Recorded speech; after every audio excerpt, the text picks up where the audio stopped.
Wellness means to me the ability to be in synergy with my mind, with my body, with my spirit, and with my environment. And this synergy allows for inner peace. My name is Stella Vidal. I'm a holistic psychotherapist and certified wellness coach. And I have been in the mental health and wellness industries for about 30 years. So it's been a really, really beautiful long road for me. And I feel like I'm finally where I have been meant to be. And I'm ready to amplify my voice and the success that I've had so that other people can share and learn and hopefully be inspired. I would definitely prioritize mental health. And I feel that without mental health, we're not able to discern what's happening around us. We may be looking at life from a skewed mindset or an old narrative that was instilled in us by perhaps a rough and traumatic childhood, perhaps by just life in general. And so when we have mental wellness, we're really able to be as objective as we can be about not just what's going on with us, but the world in general. So once we have that ability to see life in a more stable perspective, then we can make better informed decisions. And that would include our bodies and everything else that life asks from us.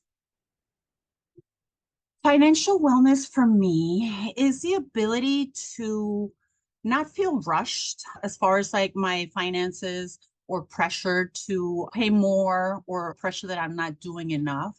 And it's also the ability to do things for others without expecting anything in return. I think that's financial freedom allows you to be more creative because you're not on survival mode.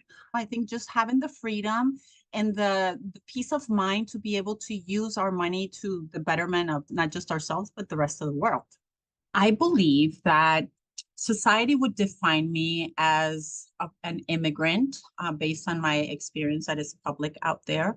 And I think that within that definition, perhaps there are some limitations that you might put on me and who I am or might be based on, my identity of being an immigrant who's a Latina who has endured extreme amounts of trauma. If it was like 15 years ago, I think I would really care about what society would define me as based on expectations. But today it's almost like I love not being that person that you can easily define. I would like to be defined as someone who is congruent with what they say about their lives and also the lives that they're living, because that's really, to me, I feel like I would have made it if I'm able to use what I used to help my patients heal, use it on myself so that I can expand my ability and continue to do that. I would add to that definition that I have learned to take some of the shortcomings that have to do with being an immigrant Latina and have been able to turn them into my superpower. By that, I mean, is like, yes, I have endured great challenges, but because I went through them, it made me stronger. If it wasn't for those difficult experiences, I wouldn't be as strong as I feel today. Kind of emulating my ideal self right now at 54.